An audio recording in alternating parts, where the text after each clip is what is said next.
porque si había habido raterillos o raterotes al estilo de Miguel Alemán, cuando llegó Salinas de Gortari, aprendimos lo que era verdaderamente la corrupción. No es lo mismo quedarse con la mitad del IVA o con las multas de tránsito o con cualquier otra cosa que privatizar empresas del Estado y quedarse con todo ello. Constituir monopolios con los amigotes de empresas públicas o hacer negocios jugosos en calidad de socio minoritario de las grandes transnacionales. Desmantelar a México, esa fue la misión. Dejarlo inerme al punto de que hoy, en el momento preciso en que se nos viene encima la noche, no tenemos industria, no tenemos campo, no tenemos tecnología, tenemos educación muy precaria y ningún plan a la vista en estos aspectos importantísimos para la vida nacional y para la conservación de nuestra soberanía.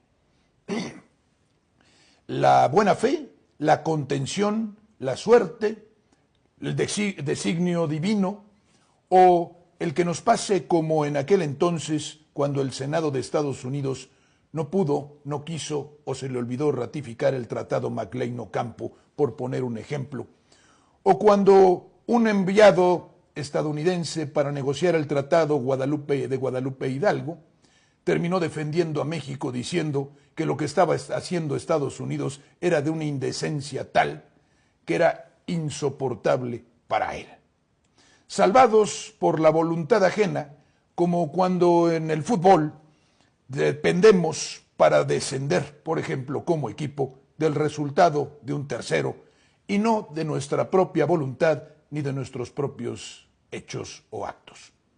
Se avanzó mucho en el gobierno de Andrés Manuel López Obrador en la reconstrucción del patriotismo y en la politización efectiva del pueblo. Pocas cosas nos quedan, pero entre ellas ese rescate muy importante del patriotismo y del interés en la política, que es un asunto nuevo en el pueblo. Y eso nos puede salvar. Por eso nosotros debemos despertar a todos para que, estando despiertos, atentos y alerta, no despiertos como los woke, estos yanquis, sino verdaderamente presentes en la historia nacional, entendamos qué es lo que pasa en México. Un mundo termina, viene una hecatombe para el mundo, el fin de una era y el fin de muchas cosas que muchos creyeron que eran para siempre. Así como un día cayó el muro de Berlín y se derrumbó la Unión Soviética que muchos pensaban jamás colapsaría, así hoy el mundo europeo viene para abajo. Pero no solo sino un modo de entender la realidad que ha estado vigente durante muchos años y diría yo siglos.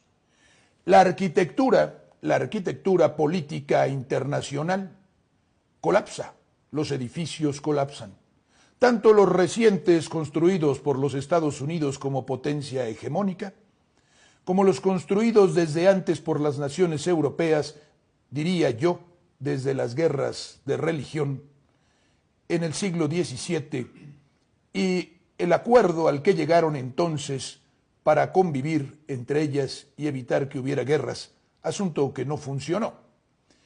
Pero tal vez colapsa la modernidad y los parámetros y las ideas que teníamos de interpretación del mundo y de la realidad ya no estén vigentes más en unos pocos años.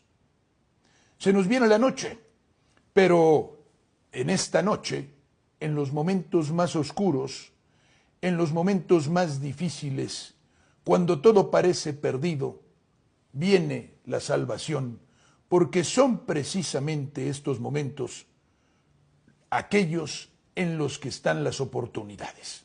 Paradójico, sí, muchos no lo creerán, pero cuando las cosas están más difíciles, cuando parece que el fin es inminente, aparece de pronto una tabla de salvación y creo que México debe aprovechar el momento.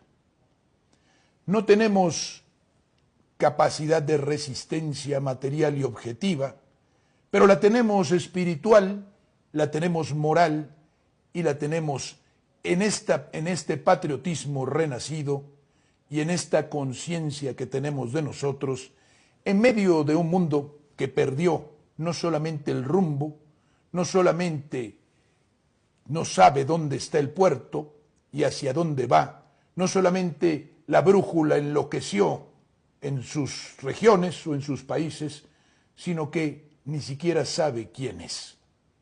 Esa pérdida de identidad fomentada por el mundo que dominó hasta ahora. En los últimos 25 o 30 años todo fue destruir la identidad para fabricar identidades. Todo fue destruir lo sólido para fabricar la nada o hacernos creer que la virtualidad existía y hacernos rechazar lo real, negarnos lo real, darle la espalda y vivir en una fantasía. Hay que volver a la realidad, despertar de ese sueño y de esa fantasía. Europa colapsa porque se durmió en la fantasía y nadie lo podrá despertar ya. Para que se sepa lo que le pasa al cobarde, que después de ser cobarde y ser traidor, ya no le sirve ni aquel a cuyo favor traicionó. Hoy Estados Unidos se sienta a la mesa de negociaciones con Rusia y con China. No hay más. Volveremos a un mundo multipolar, se dividirá el mundo, se ejercerá con toda su fuerza y su poder la doctrina Monroe sobre nuestra América. Resistir siempre es la receta, pero no resiste quien no sabe que vale la pena resistir y quien previamente no sabe quién es. Nosotros sabemos quiénes somos, por eso resistiremos.